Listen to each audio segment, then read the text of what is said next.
Hey everybody, welcome back to Inside the Force. Dave Cottingham here with Hannah Burr. Good Hello. evening, Hannah. How are you? I'm doing well, and how are you? Doing good. Uh, I guess you're in your new digs now, right? Yes, we finally moved into our new space. Yeah, It only took a little bit. yeah. Congrats on that. Things are going good, I'm sure. Oh, they are. They are. I still Good. miss the people at the previous employment, though. Sure. Yeah. Do you miss Kentucky at all? Um, I miss the people in Kentucky. Yeah. Right. Okay. Well, it's starting to warm up again. It's been raining like crazy. It's thunderstormed every single night for like the past week or so. Oh, interesting. Okay. Well, But that's Florida. Like we're it's heading 50% down. chance. Yeah, we're heading down there a week from tomorrow. So, uh, somewhat in your neck of the woods, but we're going on a ship.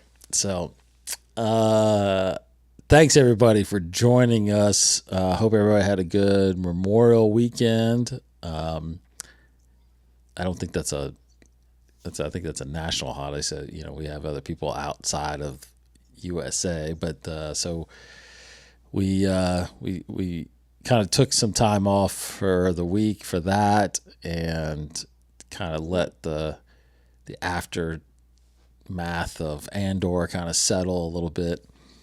Yep. Even though And just on Disney that, do just on the note with Memorial Day, like we do want to recognize those who have served totally. and those who have fallen while serving or even after serving.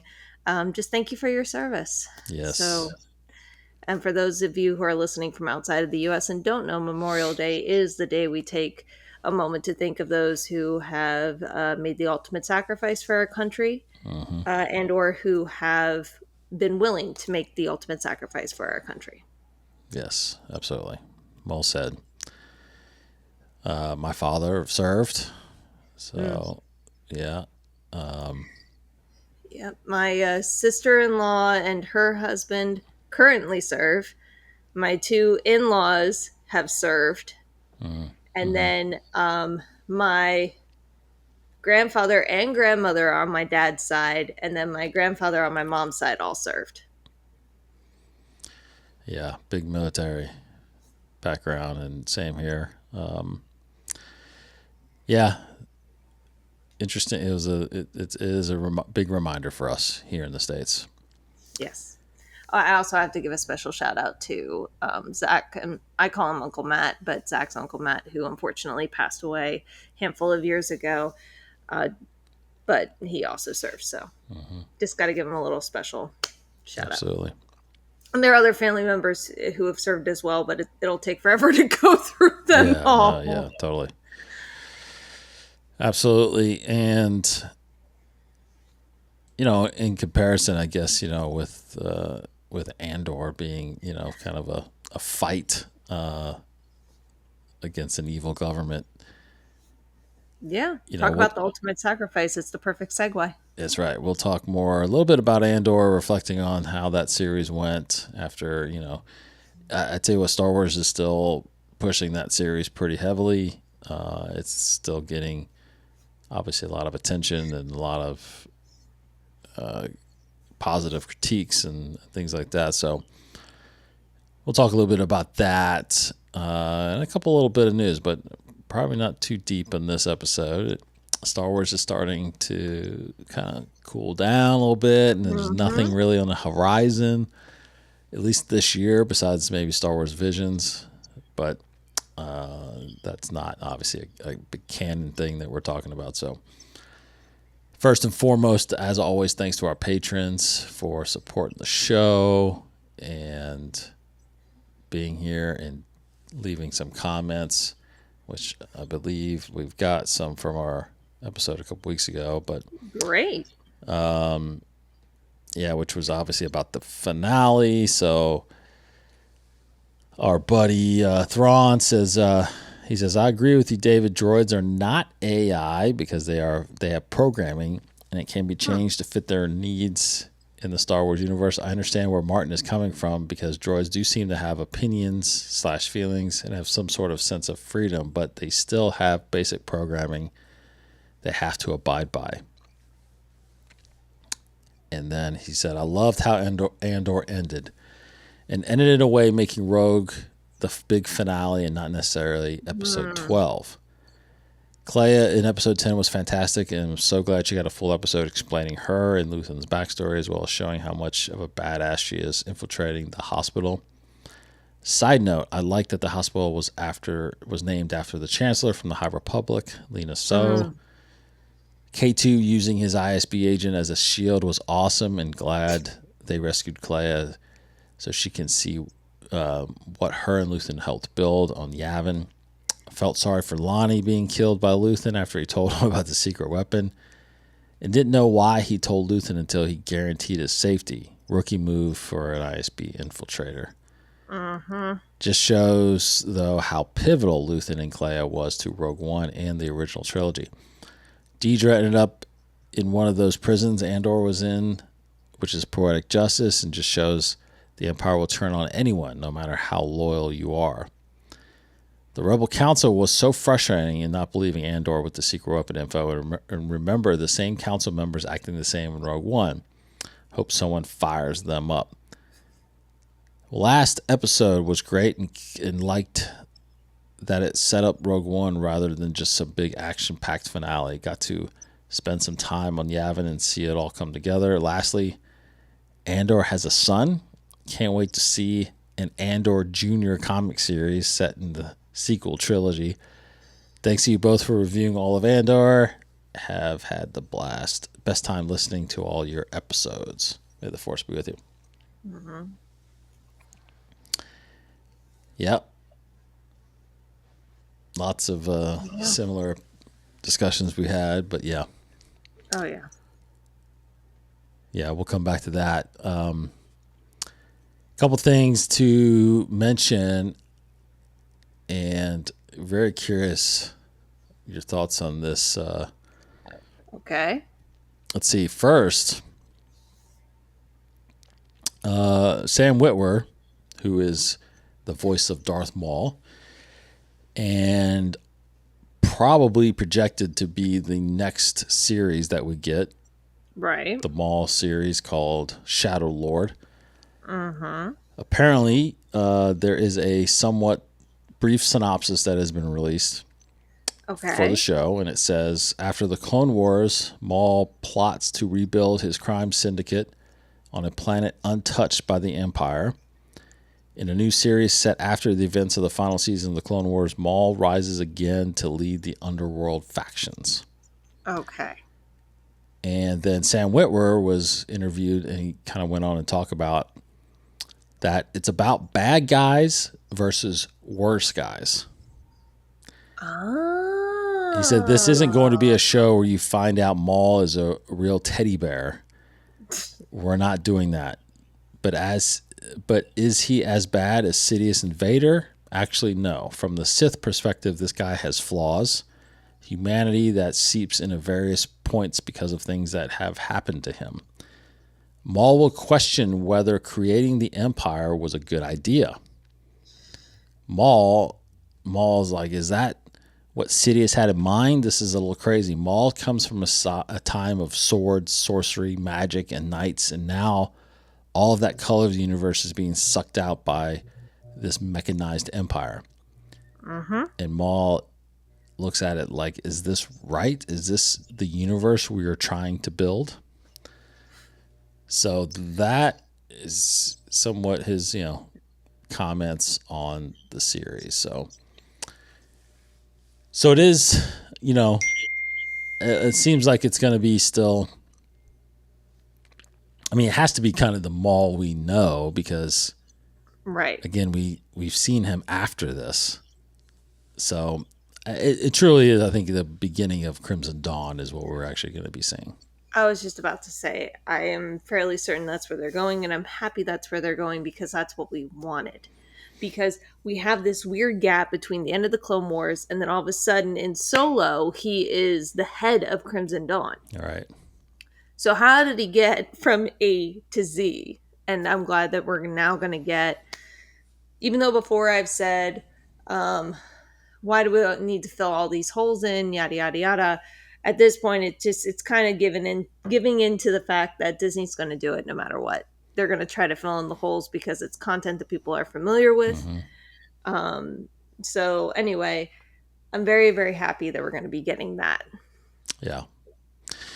Well, and I think it does start to kind of play with your mind a little bit, you know, where you see gaps in characters, like you said, like Maul just shows up in Solo, and unless you even watch the Clone Wars, if you just watch the movies, you'd be like, well, You'd be so confused. This guy died like 30 years ago. Even if you didn't watch Clone Wars and watched Rebels, and all of a sudden you saw him, you would be like, "What?"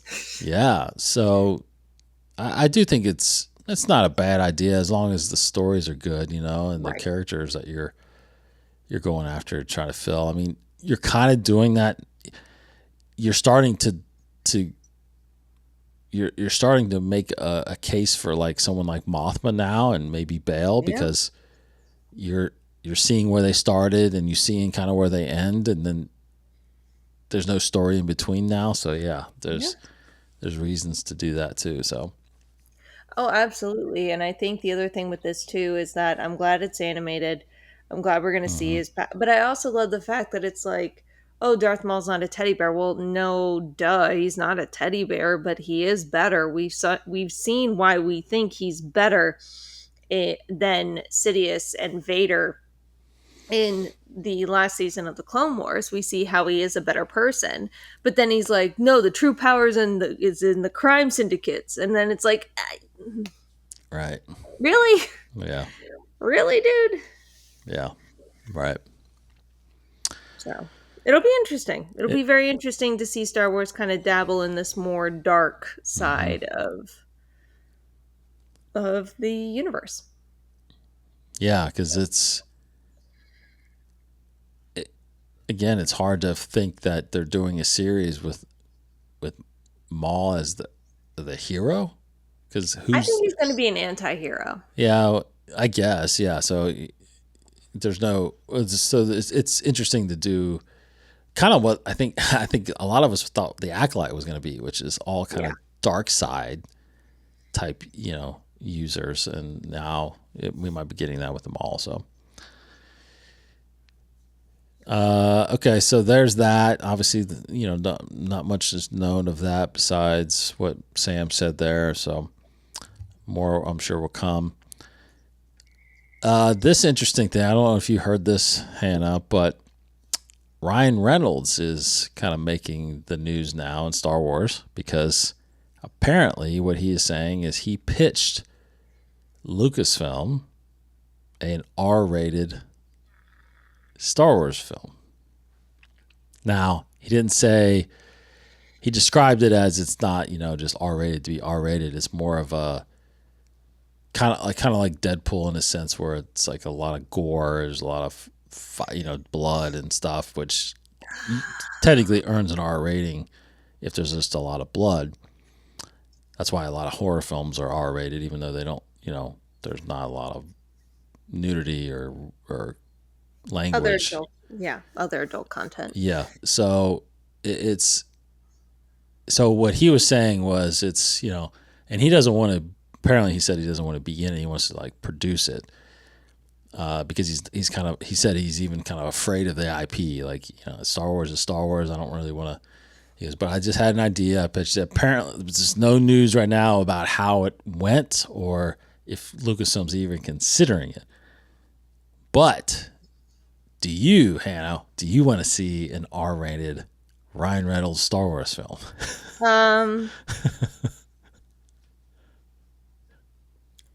I guess maybe for me, I've got so many questions, because R-rated, like, first off, how does that even work with Jedi when your wound is immediately cauterized? Well, true. Like, So it might but not be. I think it is with. He said it, no like legacy characters. It's all new characters. It would be. yeah, but even if you do all new characters and it's people with lightsabers, Well, maybe it's not. Maybe it's not. yeah, maybe it's Maybe not. it's an I don't know. underworld I show don't or movie. I don't like the idea of like how would you feel about an R-rated this? How would you feel? Like it's like if this story's good, then I'm gonna watch it. Yeah. I think the R to me that feels like it's glorifying the R-rated part of it versus let's make art.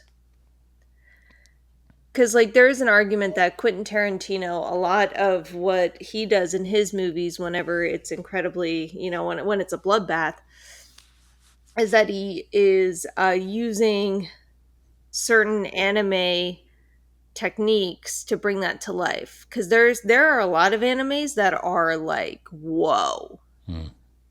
very bloody, very over the top when it comes to the blood and the gore. And you can see that in Quentin Tarantino's films, and some of it is, it's actually artistically used in a way to tell a story. So immediately when it's like how it like as soon as I hear Ryan Reynolds say I pitched an R-rated movie, I immediately am like, you're kind of missing the point about making a good movie. It's Mm-hmm. not about what rating it has. It matters what story it tells. So, right off the bat, I'm very hesitant about the idea, Yeah. especially with how like he's pitching it and how he's talking about it. Second, if Disney was smart, they would wait to see how this trial pans out before they decide to do something with Ryan Reynolds. Yeah. I'm Yeah. just I'm just throwing that one out there. Yeah. Sure. I don't speak for the brand. That's my opinion and mine alone. But they would wait. Mm-hmm. So as soon as you like, so to me, it's not a matter of would you see the movie. I just think his mindset or the mindset of that is not in the right place. It shouldn't be about how can we create an R-rated movie in Star Wars. It's how can we create the best story in Star Wars. Does that make sense? Yeah, I think so. So like I don't care if it's R-rated, like, Yeah. pending what content you're putting into it. I don't care about that. I care about the story. So for me, what I have an issue with is what's at the heart of that. Mm-hmm. And the way he's phrasing it. It's like, "Oh, this is an accomplishment." I'm like, "Is it really though?" Right. What do you think? Well, I mean, that's kind of where I was gonna go. Was I feel like the time we live in now, the the there's such a thin line between PG 13, and Oh, yes. R. Like it's not as defined. I feel like as it used to be. Yeah.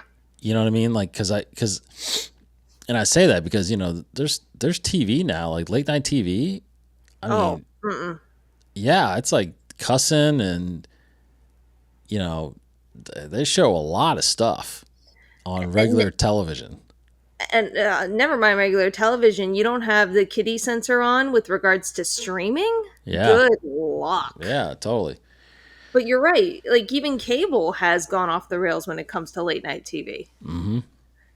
So like what I would like if I went into a movie without knowing the rating and you asked me afterwards, like I'd probably be hard. Like if it was borderline PG 13 R, like I could probably say that was either way for me. Mm. I mean, obviously you can again like a lot of cuss words and a lot of blood. You can kind of guess it, but there's some gory movies. I feel like mob movies or fighting movies or something like that end up being PG 13 that you're kind of surprised about. So Yeah, I mean, I think the perfect example is this, and please correct me if I'm wrong, but I think I remember reading somewhere. No, I think I actually pulled this from a Star Wars trivia, like a trivia pursuit game, but it was all about Star Wars. And one of the trivia questions was, What is the one thing in Star Wars A New Hope that made it go from a G rated film to a PG rated film? Hmm. And that was because we saw the bodies of Uncle Owen and Oh, Brew. yeah. Brew. Wow. That is the, according to that game, that might not be true, but according to that game and that trivia question, that is what pushed it over the edge Interesting. between G and PG, is we saw their skeletal burned remains. Mm-hmm. So I agree with you. I think the line is so blurred. Like, why? Like, I know we have to be worried about it for people's minds and their sensitivities and all of that. I get it. But why is that the concern? Why is not the concern what the story is versus the outcome? Yeah. I mean, I do think Ryan is trying to tell a good story. I mean, I think, look, I think he's coming off the success of Deadpool, and Right. he's thinking like maybe an audience would like an R-rated for some reason. But Deadpool is such a unique character in the comic world that he did a great job bringing it to life. And he's, it's a different. He's a vulgar anti-hero, and the way it was told, and obviously with Wolverine in it, it was easy to kind of like that movie. But Star Wars. I mean, the short answer for me is I don't need an R-rated Star Wars film. Yeah. I think there's situations and stories like Andor in a sense. I mean, Andor, I would guess, I could be wrong, but I would guess there was probably additional things, or maybe content that they could have pushed a little bit harder that would have probably turned some of these episodes to R. I would agree. You know what I mean? Like it was pretty dark stuff sometimes, and so maybe they'll get there, and it'll be an R in that type of sense, where it's just a little, skirting with the line a little bit, and they have to give it an R rating. But I don't think they're gonna go full blown like somebody just cussing for the entire film or the entire series, and and I don't like you said. I think even the killing part, it's tough because you're right. You got lasers and lightsabers, and those don't really show blood. I mean, you could look at the one the one thing that doesn't make sense in that continuity is in the New Hope, in that cantina scene. Yeah, like there shouldn't have been blood there. There Yeah, shouldn't have been. yeah. But outside And I'm of that, surprised they always, never fixed that in the special edition. Like, I was surprised about that too. yeah, I feel like they would have. I don't know why that they. I mean, I guess it's possible. Is it possible? I mean, No, because you think of all the other like severe wounds that other people have received, like okay, let's use decapitation. Boba Fett, decapitation, true. no No blood. blood. That I mean, that's Anakin got his arm cut off in episode 2 and nothing. Yeah. So shouldn't have been Darth blood. Maul Yeah. bisected. That's right. No Nothing. blood. Yeah. Definitely should not have been blood then. Yes. Yeah, there definitely should not have been blood. Yeah. So I don't understand how that would. Yeah.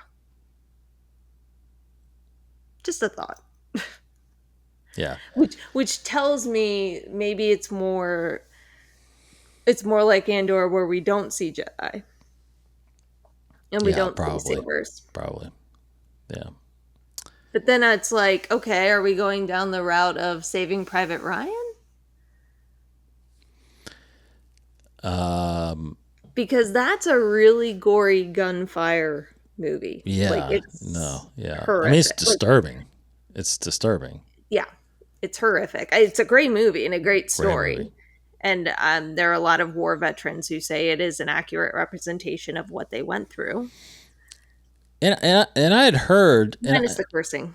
Yeah, and I had heard, that Rogue One like flirted with that a little bit when it was first getting filmed, like that that it was going to be very sensitive, for sort of veterans to watch it. And you think about it, the beach scenes that they have on there where, Yeah. there's soldiers just getting wiped out. And that what we got also was, kind of a remake of Rogue One, because the original film that was shot had a bunch of reshoots done, and apparently there were a lot more, fighting and war Yeah. type shots in that cut. Because you Well, there remember, were. if you saw the original teaser, there's Hmm. a whole shot of our main characters running on the beach while they have the plans, so there was a whole other take where there's just a lot more fighting going on. I would love for Disney to release a director's cut of that, or an Yeah, audio it'd cut be or a lot something. different. I feel like it'd be a lot Yeah. different, but yeah. Maybe I'll like it then. Who knows? Yeah, I don't know. It's got the same. I'm sure it's the same premise, but Oh yeah, same premise, but I just feel like, especially when you watch the trailer, Jin had a different arc and a different story. So hmm, anyway, yeah, I don't know. Um, okay, so let me just run through some releases before we get to just a brief talk about Andor. Trials of the Jedi, which is the High Republic, the end of these three phases here, coming out this next month, June 17th. So gonna be interesting to see that. Then Sanctuary, which is a Bad Batch novel, August 5th, and then there's these two books that were announced recently. The Last Order, which is that story about Finn and Janna, that's coming out October 27th, and then mm, Master of Evil, that was announced at Celebration, is November 11th. I don't think I knew that date until I saw that. And then comic wise, you still got the Rise of Skywalker adaptation running. Number 4 came out this past week. Next week you got Jedi Knights number 4, and then A High Republic Fear of the Jedi number 5. June 11th you got Rise of Skywalker number 5, Star Wars number 2. You got Dr. Aphra coming out. She's got a different little short miniseries called Chaos Agent coming out June 18th, and then Legacy of Vader number 5 at the end of this month. Okay, let's talk about just a little quick reflection on Andor. Andor season 2, of course, mhm. wrapped. The first thing I wanted to ask, because I keep thinking about this a little bit about how I feel, and I'm not actually sure I have a conclusion yet about this, but ultimately, how did you feel, Hannah, about getting those 3 episodes every week and having this series only last 4 weeks, basically? Was that better, or did you want to did you feel you wanted to stretch this series out more? I actually think I liked it because it was that little medium of versus, like, for example, with The Last of Us. I watch an episode and I'm like, I have to wake up. I have to wait a whole nother week. Meanwhile, with this, it's boom, boom, boom. So you get that binge part, Mm-hmm. and then you get that wait part. So I think it's a because then you're like, okay, I had a good fill. I had a good fill. I want to know what happens next, but you have a mini story arc right there. So I think I liked it. I think I definitely prefer this because it gives you a time to really walk away and let's be honest with 789, you needed that exhale after that. Oh, right. Yeah. Yeah. Yep, after that massacre scene, you needed a moment to just go Mm-hmm. and just kind of absorb what was happening, but you still felt satisfied because you'd still got a story. You still, like, it's not that big of a cliffhanger, you know what I mean? So I actually think they were onto something when they did this. I was skeptical at first, but I'm like, you know what? Yeah, I felt Mm-hmm. like this was good doses of Star Wars. What did you think? I have a feeling you weren't the biggest fan of it. No, I think I was okay. I mean, I think here's the thing: is I and this is where I'm kind of on the fence about be on which if I really care about this or not, to be honest. But we basically got 4 films Yeah. because they were set in different different timelines, a year apart, basically. They didn't really. I mean, they built off each other, but they weren't like in a series like this. They things that kind of just continue on through the whole series like this. They were, significant time jump. It's almost as if like they were. I mean, you can clearly tell they were supposed to be different seasons, right? Hmm. If they would have done this right, they would have done like 8 or 10 episodes per one of Yeah. every group of these, right? Right. But they got clever. They knew they didn't have a lot of runway, so they grouped them into almost like film. So I part of me is like, I wish they would have just made it a film and not had like credits and stuff. Just Huh. let me sit down and watch a 2-hour movie. Like I thought that would have, I would have preferred that, and then I think it would have been neat to, because I think, like you just said, kind of, I think that would then almost like start this new precedent a little bit for binging, like you said, instead of releasing 3 episodes, why don't you just make it? But I know it doesn't work all the time, because it works like with this, because each group of 3 episodes were kind of in this kind of centered around this one story or this one arc. Yeah, but I don't. Do you really think if you were to split this up into 4 movies, do you think each movie would work? I don't think each movie would work standing alone on by itself. Well, all I'm saying is that they are 4 movies. Yeah, like they are 4 movies, but I think Like the only thing unfortunately they did was they put credits in between each episode. I agree with you. I just wonder. I don't think the public, because like I don't know. I think if you were to take away the credits and kind of just did this with all the episodes, yes, that would be a movie. I don't think your average viewer would accept it as a movie. Oh, well, they could have easily marketed it as a movie. I mean, they could have just said, I mean, No, no, no. because, Like I know that, and you could market it as a movie, but I feel like as soon as you slap movie on it, there are different expectations for it. oh, um, I don't know. Like maybe maybe, that's just me overthinking it. I don't. maybe. I think I agree that yes, we essentially got a movie every single week. We Yes. essentially did. You almost got longer than a film. Oh, you definitely did. Some of these were like 2.5, 240. But I would disagree in the sense of I don't think it would have been as successful as it like if Hmm. you were to market it as a movie and did 4 movies instead, I don't think that would have been as successful. Because at least with a TV show, you know the story continues. To the average person, when you say movie, that immediately tells me this is a self-contained story. Oh, well, okay. Well, then I'm not saying that you would have. I'm not saying you would have like named them separately to kind of distinguish the films. I would Okay. have basically said like, here's season 4, or I mean, here's season 2 of Andor. Here is episode 1, and it's 2.5 hours, and it's just the whole picture. I see what you're But saying. there's You're no saying break in the okay. episodes. If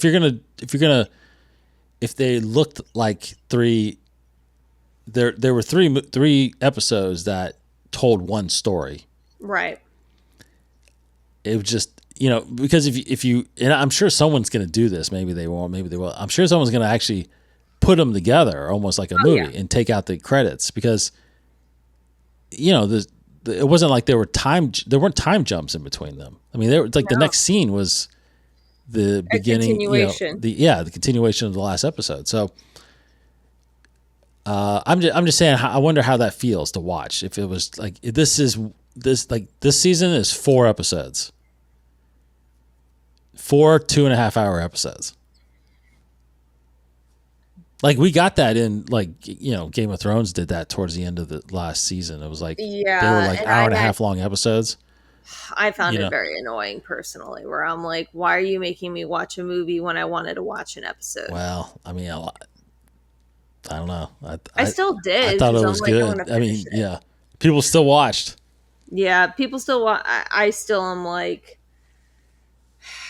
but I know well, they had to do that because it is a season, right? So, yeah, but because of how they structured and how they had to kind of condense the seasons into season 2, all 4 other seasons they were going to do 4 seasons into one season.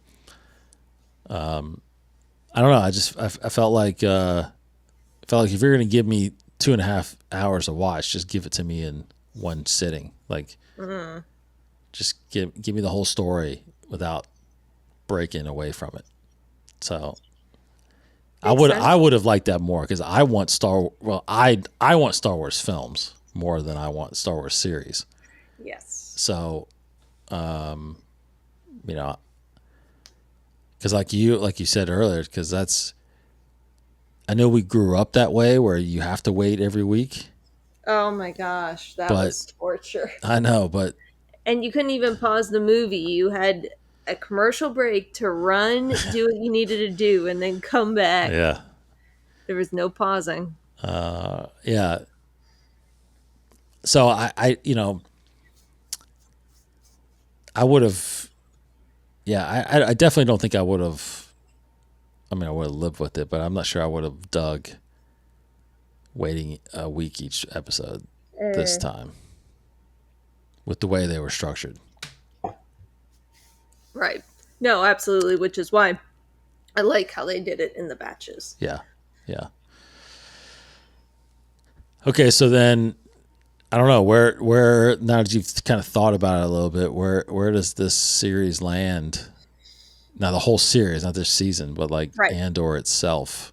So I actually really thought a lot about this over the last week, and I think this is where I landed. In modern day Star Wars. So that's excluding Rebels and Clone Wars, except for the last season. I would argue that Mandalorian season 1 is still the best season of Star Wars. But Andor is the best series of Star Wars. That's where I would stand. I would tell you, look, yes, Mandalorian has the best season. Season 1, best season.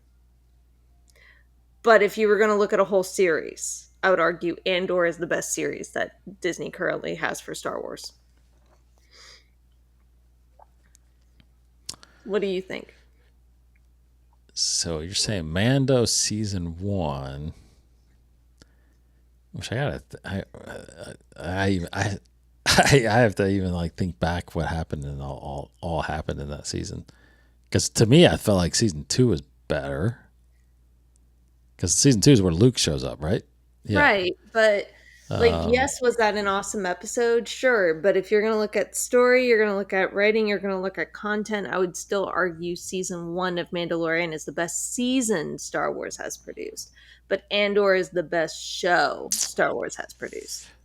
Yeah. I think In modern day, that's why I'm like excluding the Clone Wars, because let's be honest, the Clone Wars is just a stroke of genius. Like, yeah. No, so that's why I'm like, we I gotta think exclude that. Andor. Yeah, I think season 2 of Andor is hands down the best they've done. It is spectacular. I Yeah. do not deny that, and it's a very, very close second, in my opinion, to the best season. Yeah. A very close second.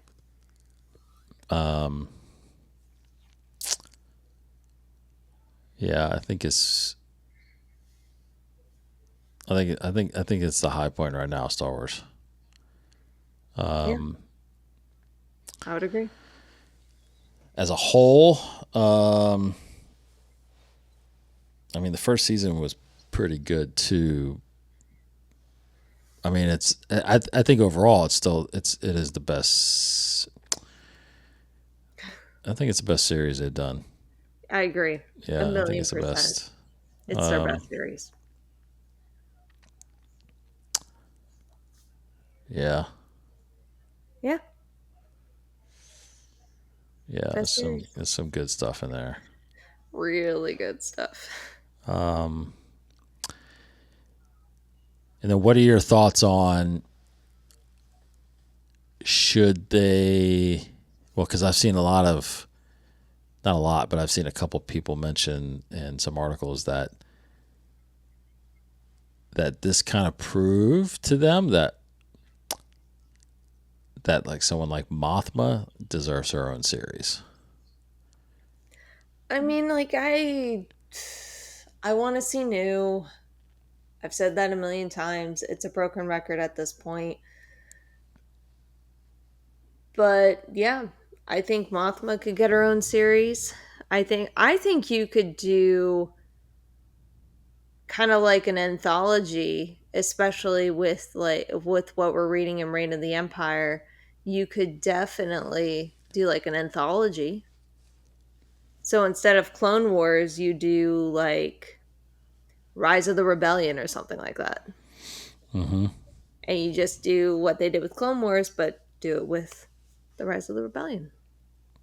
Which I know we get with Rebels, but still, you could do that.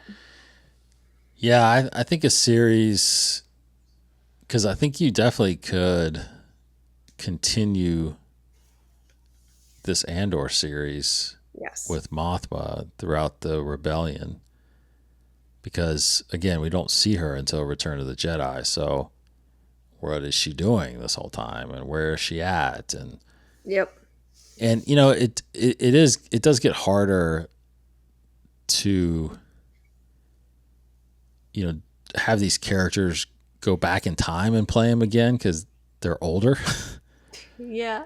You know what I mean? Like Andor was, Rogue One was filmed 10 years ago, and you have these characters that are doing prequels that are playing, because people pointed out like Krennic, he just looks older, even though he's supposed to be younger, a little younger, or the same age as he was in Rogue One. So I think it's starting to get hard for, I love, and I think she's beautiful, Genevieve O'Reilly. I think it's harder for her to do like you can't go back to like post episode 3 and have her be Mothma right now. Oh yeah, no. I think you can only have her going forward now. Yeah. And I think there's story there with her for sure. And I think she's a strong enough character. I think she's a good enough actress to be able to pull that off. And I'm a huge fan of the character, so I think I would definitely love to see where she's doing during episode 4, during episode 5. Like that would be pretty interesting to see. Well, if you want to add another layer onto it, did you see the reportedly true notes about a deleted scene in Andor? I don't think so. Supposedly, in a deleted scene, Perrin tells Mothma that he knew what she was doing. That about fighting for the rebellion? Oh, interesting. He knew. And essentially, what it is he's hurt that she never trusted him with it because she could, because he was asked about it. Oh. And he was defending her and purposely being like, I don't know what you're talking about. Like he Yeah. was covering for her and he knew. Hmm. I don't know if this is true or not, but I've seen so many different articles about this deleted scene where Perrin basically tells her, I knew this whole time. Why didn't you That would have trust been me? pretty cool to see. Yeah. So if you take that into account, I mean, talk about Mon's like, oh my gosh, who can I trust? Yeah. Like, this is somebody who I didn't think I could trust, but I actually could trust. Right. So I think that just adds a whole extra layer to it. It does. Totally does. Once again, I don't know if it's 100% true, but I've seen so Well, many articles about it that I'm like, I wonder, I think it is true. I think that was a that belief. feels right, because I feel like during that second arc or third arc, I feel like when they were kind of walking around and going to different parties and stuff, I felt like Perrin was more into, what she was doing and with her more versus just kind of going off on his own. I did feel like he was, like they had worked out whatever, relationship that issues they had. But yeah, it's, that would have been cool to see. I think that would have been neat to see. Yeah. Yeah. Agreed. Okay. And yeah. That just brings a whole nother layer of character if Mon was supposed to have her own show. Yeah. Agreed. Yeah. Because all we saw was that last kind of shot of him just kind of, his daughter's off married now and he's kind of by himself now. So yeah, it's tough. And if that scene was actually filmed and that was in it, that snippet would have carried a whole different meaning. Agreed. That's true. Agreed. Well, okay, so there you go. Andor's kind of out there still, and kind of gonna be the front page of StarWars.com still for a little while until they kind of start giving us something else. And good. Yeah, like I said, Star Wars Visions Season 3 is coming out later this year, but that's kind of the only thing really canon-wise, or not non-canon, that's non-canon, but canon-wise, we're just have to wait and see when Darth Maul, Shadow Lord, will be released. Mm-hmm. Rumor is it's going to be sometime early next year, but okay, not guaranteed yet. So, all right, yeah, I think that's our show. Yeah, for this week. We will be. I'm gonna try to squeeze in one next week before I head out of town. Yes. So we will see you guys next week. So other than that, thanks for hanging out with us. Go to youtube.com, get all of our other shows. And if you're interested in being a patron, go to patreon.com/InsideTheForce. And thanks to our patron, as always, for supporting us. Hannah, good to see you again. Good to see you again. I don't see you at work anymore, so this is the only time I get to see you. I know. It's like, dang it, man. Yeah. I can't pop my head into your office and be like, did you see the news? I know, right? Yeah. All right. Thanks as always, though. Thank you as always. All right. Take care, everyone. Have a great week. Go check out some Star Wars. We'll see you next week. May the Force be with you.